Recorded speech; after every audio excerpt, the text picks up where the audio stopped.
1985 में चार्ल्स सोबराज की सज़ा पूरी होने वाली थी। सज़ा पूरी होने के बाद चार्ल्स सोबराज को थाई हुकूमत के मुतालबे पर थाईलैंड के हवाले कर दिया जाता, जहां उसके खिलाफ कम अज़ कम 2 दर्जन अफराद के कत्ल के मुकदमात दर्ज थे। चार्ल्स सोबराज को यकीन था कि थाईलैंड में वो सज़ाए मौत से नहीं बच सकेगा। इसका उसने एक और हल तलाश कर लिया। वो अपनी रिहाई से चंद हफ्ते पहले मुहाफ़िज़ों को रिश्वत देकर जेल से भाग निकला, लेकिन एक हफ्ते के अंदर अंदर गोवा के एक होटल से पकड़ा गया। वो जानबूझकर गिरफ्तार हुआ था क्योंकि वो हिंदुस्तान से बाहर नहीं जाना चाहता था। जेल से फ़रार के जुर्म में उस पर मुकदमा चला और एक बार फिर चंद साल के लिए तिहाड़ जेल पहुंचा दिया गया। चार्ल्स सोबराज की उम्र 55 के लगभग रही होगी। वो ज़िंदगी का बाकी हिस्सा भी तिहाड़ जेल में गुजार देना चाहता था, क्योंकि वो इस खौफनाक हकीकत से पूरी तरह वाकिफ़ था। यहाँ उसकी सज़ा पूरी होते ही उसे थाई हुकूमत के हवाले कर दिया जाएगा, जहाँ उसे फांसी के फंदे पर लटका दिया जाएगा। थाईलैंड में मौत की सज़ा से बचने के लिए वो तिहाड़ जेल में वक्तन फ़वक्तन अपनी सज़ा में इजाफ़ा करता रहता था। जब भी उसकी सज़ा पूरी होने वाली होती, वो या तो फ़रार होने की कोशिश करता या जेल में कोई ना कोई हंगामा खड़ा कर देता, जिस पर उसकी सज़ा में इजाफ़ा कर दिया जाता। अपनी सज़ा में इजाफ़ा करने वाली हरकतों से क़िता नज़र चार्ल्स सोबराज तिहाड़ जेल का सबसे शरीफ, नस्तलीक और बेज़रर कैदी था। इसके अलावा वो जेल में बड़े ठाठ की ज़िंदगी गुजार रहा था। बाद लोगों का ख्याल था कि चार्ल्स सोबराज पुरअसरार कुफ्तों का मालिक है या जेल से बाहर उसके राब्ते कायम हैं जो उसकी मदद कर रहे हैं। तिहाड़ जेल में कैदियों को आमतौर पर ऐसी खुराक दी जाती है जिसे जानवर भी मुंह लगाना पसंद नहीं करते, लेकिन चार्ल्स सोबराज हमेशा बढ़िया खाने खाता, बढ़िया सिगरेट पीता। 2-4 कैदी हर वक्त उसकी खिदमत पर मामूर रहते। जेल के मुहाफ़िज़ भी उसके सामने हाथ बांधकर खड़े होते। चार्ल्स सोबराज को कुछ ऐसी चीज़ें भी फराहम की गई थीं जिन्हें अयाशी के ज़ुमरे में शामिल किया जा सकता था। उसकी कोठड़ी में एक छोटा सा रंगीन टेलीविज़न और वीसीपी मौजूद था, जिस पर वो भारतीय और इंग्लिश फिल्में देखा करता। वो अक्सर अपना खाना खुद पकाता। तेल के चूल्हे के अलावा उसके पास चंद बर्तन भी मौजूद थे। मुर्गी उसके खाने का लाजमी हिस्सा थी। मुर्गी वो खुद रोस्ट किया करता था। एक रोज़ बाद आला हुकाम अचानक ही जेल के दौरे पर आ गए। चार्ल्स सोबराज की कोठड़ी में ये सब कुछ देखकर हैरान रह गए। उस रोज़ ना सिर्फ ये कि वो तमाम चीज़ें उसकी कोठड़ी से हटा दी गईं, बल्कि उसकी जामे तलाशी भी ली गई। जामे तलाशी के दौरान उसकी जेबों से 2000 रुपये ज़ायद रकम बरामद हुई थी, जिसे सरकारी तावील में ले लिया गया। इस वाक़े के तकरीबन 3 घंटे बाद तारिक और सलीम चार्ल्स सोबराज के पास बैठे बातें कर रहे थे। बातें करते हुए चार्ल्स सोबराज ने जेब से कोई चीज़ निकाली और उससे खेलने लगा। तारिक के ख्याल में वो बच्चों के खेलने वाले शीशे के बंटे थे, लेकिन जब चार्ल्स सोबराज ने उनके सामने मुट्ठी खोली तो वो दोनों शशदरा रह गए। उसकी हथेली पर हीरे जगमगा रहे थे। हीरों की तादाद 5 थी और तमाम हीरे मटर के दानों से बड़े थे। 2 घंटे पहले तो तुम्हारी तलाशी ली गई थी, ये हीरे तुम्हारे पास कहाँ से आ गए? तारिक ने हैरत से उसकी तरफ देखा। उन्होंने तलाशी मेरे लिबास की ली थी, पेट की नहीं, चार्ल्स सोबराज ने जवाब दिया। तारिक और सलीम हैरत से उसकी तरफ देखने लगे। इस वक्त तो बात उनकी समझ में नहीं आ सकी थी, लेकिन बाद में इंकशाफ हुआ कि चार्ल्स सोबराज लाखों रुपए मालियत के ये हीरे निकल लिया करता था। रफ़ा हाजित के वक्त ये हीरे पेट से निकल आते तो वो उन्हें धोकर फिर महफूज कर लेता। चार्ल्स सोबराज के पास इन कीमती हीरों की मौजूदगी का इल्म बहुत से कैदियों को था। कई मरतबा ये हीरे चुराने की कोशिश भी की गई थी, लेकिन कोई भी शख्स आज तक इन कीमती हीरों का सुराग नहीं पा सका था। उस रोज़ आला हुकाम के मुआयने के वक्त चार्ल्स सोबराज की कोठड़ी से जो चीज़ें हटाई गई थीं, दूसरे रोज़ वो सब कुछ फिर वहाँ पर मौजूद था, जिस पर तारिक और सलीम को हैरत भी हुई थी। लेकिन बहरहाल चार्ल्स सोबराज की मौजूदगी से तारिक और सलीम को ये फ़ायदा ज़रूर पहुँचा था कि उन्हें बेहतर खुराक मिल रही थी। तिहाड़ जेल के आम कैदियों को ज़िंदगी की कोई सहूलत मुयस्सर नहीं थी। वो जानवरों से बदतर ज़िंदगी गुजार रहे थे। कैदियों पर बेपनाह जबर तशद्दुद किया जाता। मामूली बातों पर उन्हें हंटरों से उधेड़ दिया जाता। चार्ल्स सोबराज जैसे पुरअसरार कुफ्तों के मालिक चंद कैदी ऐसे थे जो जेल में भी अयाशी कर रहे थे। चार्ल्स की कोठड़ी में टेलीविज़न मौजूद था। इसके अलावा उसे अखबारात भी पहुंचाए जाते थे। उन्हीं दिनों भारत के बाद शहरों में फ़िरका वाराना फसादात फूट पड़े। टेलीविज़न पर तो उन हंगामों के बारे में ज़्यादा कुछ ना बताया जाता, अलबत्ता अखबारात इन हंगामों की खबरें तफसील से शाया कर रहे थे। ये फसादात कई शहरों में फैल गए थे। हिंदुस्तान में मुसलमानों पर अरसा हयात तंग कर दिया गया था। उनके घरों को लूटकर नजर आतिश किया जा रहा था। मुजामत करने वाले मुसलमानों को जिंदा जलाया जा रहा था। राह चलते मुसलमानों को छुरा घोंपने की वारदातें आम थीं। मुसलमान हिंदुओं की बर्बरियत का शिकार हो रहे थे और मुसलमानों ही को पकड़कर जेलों में ठूंसा जा रहा था, जबकि हिंदू कत्लो गारत का बाजार गर्म किए हुए थे और उन्हें रोकने वाला कोई नहीं था। गौ माता का पुजारी, मुतअस्सिब और इंतहा पसंद हिंदू बाल ठाकरे मुसलमानों के खिलाफ हिंदुओं को भड़काने में मरकजी किरदार अदा कर रहा था। बाल ठाकरे की तरफ तो हुकूमत ने आंख उठाकर देखा तक नहीं, अलबत्ता मुसलमान लीडरों को पकड़ पकड़ कर जेलों में ठूंसा जाने लगा। ऐसे ही एक मुसलमान लीडर को तिहाड़ जेल के उस हिस्से में लाया गया जहां तारिक और सलीम वगैरह चार्ली सोबराज के साथ सजा भुगत रहे थे।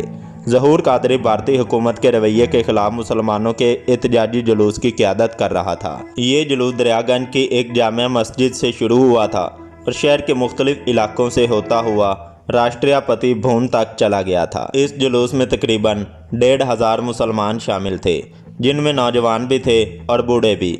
बहुत से लोगों ने ऐसे प्ले कार्ड उठा रखे थे जिन पर एहतजाजी नारे दर्ज थे। जुलूस बिल्कुल पुरसुकून था। शुरका हंगामा करने का कोई इरादा नहीं रखते थे। सब लोग गैर मुसल्ला और निहत्ते थे। वो लोग जुम्मा की नमाज पढ़कर मस्जिद से निकले थे और राष्ट्रपति भवन तक पुरअमन एहतजाज करना चाहते थे।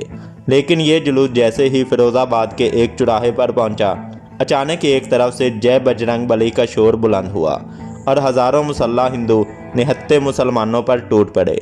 ये बाल ठाकरे के दहशतगर्द और इंतहा पसंद की तंजीम शिव सेना के गुंडे थे, जिनकी रहनुमाई बाल ठाकरे का एक ख़ास चेला कर रहा था। फिरोज़ाबाद का वो चौराहा मैदान का राज मंजर पेश करने लगा, लेकिन ये लड़ाई यकतरफा थी। शिव सेना के गुंडे आतिशी असला, लाठियों, कुल्हाड़ों और खंजरों से लैस थे। वो खूनखार पेड़ियों की तरह निहत्ते मुसलमानों पर टूट पड़े। निहत्ते मुसलमान अपनी जान बचाने के लिए इधर उधर भागने लगे।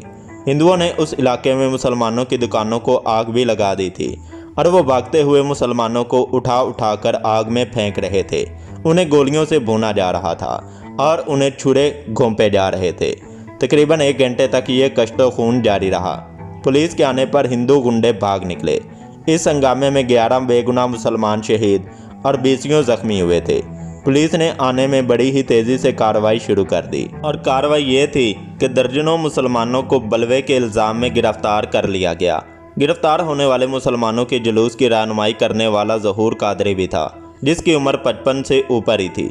उसे दाढ़ी से पकड़कर घसीटते और ठोकरें मारते हुए पुलिस की गाड़ी में बिठाया गया और फिर उस रोज़ उसे गिरफ्तार होने वाले दूसरे मुसलमानों के साथ तिहाड़ जेल पहुंचा दिया गया। अपनी बैरक की पिछली तरफ खौफनाक चीखों की आवाज़ सुनकर तारिक और सलीम बुरी तरह चौंक गए। तिहाड़ जेल में चीखों, आहों और कराहों की आवाज़ें कोई गैर मामूली बात नहीं थी। ये जेल एशिया का सबसे बड़ा अकूबत खाना था। यहाँ कैदियों पर ऐसे ऐसे इंसानियत सो जुल्म ढाए जाते कि शैतान भी शर्मा जाता। उन चीखों से अंदाज़ा लगाया जा सकता था जैसे किसी ज़ईफ़ुल उमर शख्स को तशद्दुद का निशाना बनाया जा रहा हो। तारिक और सलीम इस वक्त अपनी कोठड़ी में थे। उस कोठड़ी में उनके साथ 2 कैदी और थे। वो लोग परेशान निगाहों से चारों तरफ देखने लगे। तारिक की नज़रें कोठड़ी की पिछली दीवार में रोशनदान पर जम गईं। ये रोशनदान तकरीबन 1 फुट चौड़ा और 1.5 फुट लंबा था। फर्श से उसकी बुलंदी तकरीबन 10 फुट थी। उस रोशनदान से गुजरना अगरचे मुमकिन नहीं था, लेकिन इसके बावजूद इसमें मोटी मोटी आनी सलाखें लगी हुई थीं। चीखों की आवाज़ें इसी रोशनदान से आ रही थीं। देखना चाहते हो? आओ, एक कैदी ने कहा और रोशनदान के नीचे दीवार के करीब बैठ गया। तारिक उसके कंधों पर पैर रखकर खड़ा हो गया। कैदी आहिस्ता आहिस्ता उठने लगा। कैदी के कंधों पर खड़े होकर तारिक रोशनदान के बराबर पहुंच गया। उसने रोशनदान के सलाखों को पकड़ लिया ताकि कैदी के कंधों पर उसका बोझ कम हो सके। दूसरी तरफ एक मुख्तसर सा आंगन था। 2 तरफ की दीवारों पर तेज़ रोशनियों के बल्ब जल रहे थे। आंगन के वस्त में फर्श पर एक बूढ़ा चित लेटा हुआ था। उसके जिस्म पर सिर्फ पजामा था। सफ़ेद लंबी दाढ़ी सीने पर फैली हुई थी। उसके बाजू और टांगें अतराफ में फैली हुई थीं और हर बाजू और टांग पर एक एक आदमी खड़ा था। एक आदमी बूढ़े पर झुका हुआ कुछ पूछ रहा था। आवाज़ सुनाई नहीं दे रही थी, लेकिन बूढ़े ने ज़ोर ज़ोर से नफ़ी में सर हिला दिया। वो आदमी बूढ़े की दाढ़ी पकड़कर ज़ोर ज़ोर से झटके देने लगा।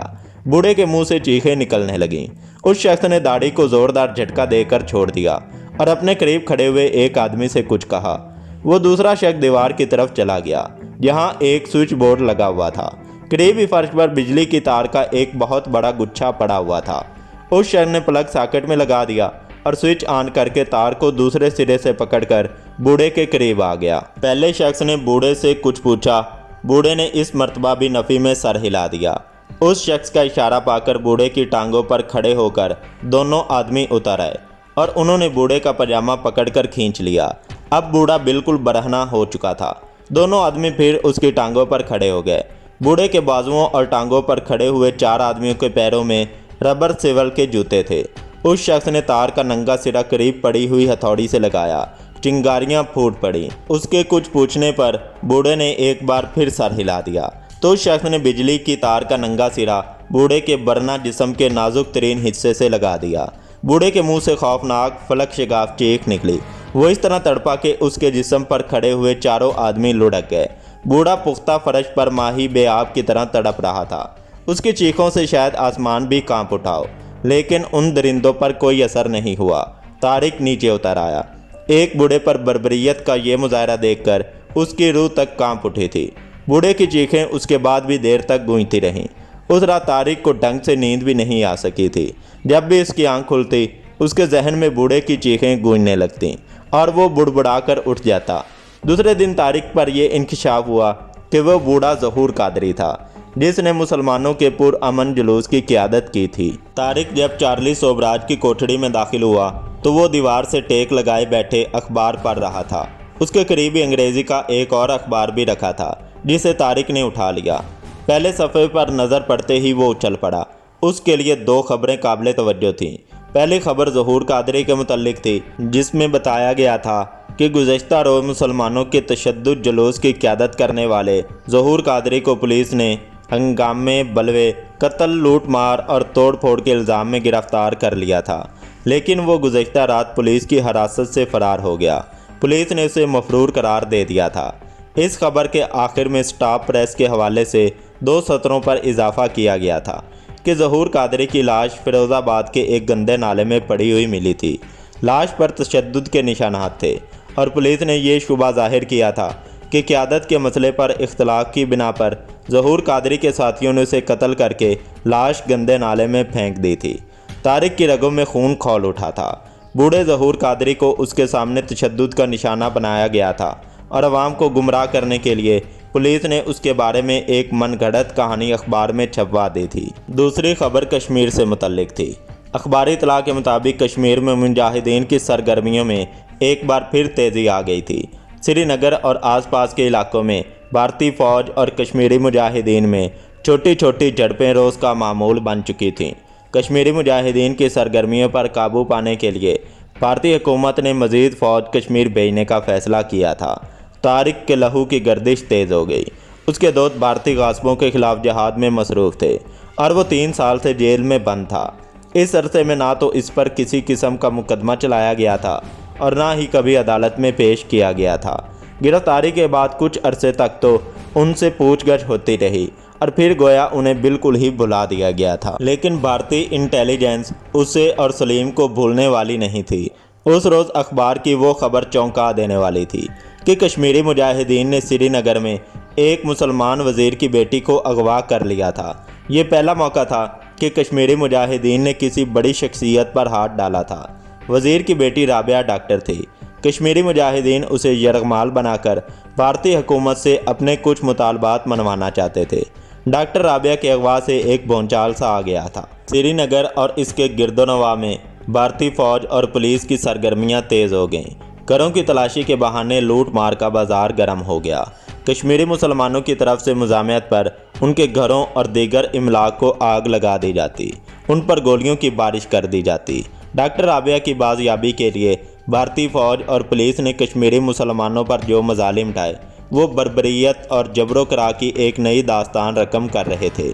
सैकड़ों बेगुनाहों को जेलों में ठूंस दिया गया और दर्जनों को गोलियों से छलनी कर दिया गया, लेकिन डॉक्टर राबिया का सुराग नहीं मिल सका। डॉक्टर राबिया को लिबरेशन फ्रंट ने अगवा किया था और फ्रंट ही ने भारतीय हुकूमत को अपने मुतालबात पेश किए थे। ان مطالبات میں سری نگر سے چند مجاہدین کی رہائی بھی شامل تھی، لیکن بھارتی حکومت نے لبریشن فرنٹ کا کوئی بھی مطالبہ ماننے سے انکار کر دیا اور مجاہدین کے ساتھ سختی سے نمٹنے کی دھمکی دی۔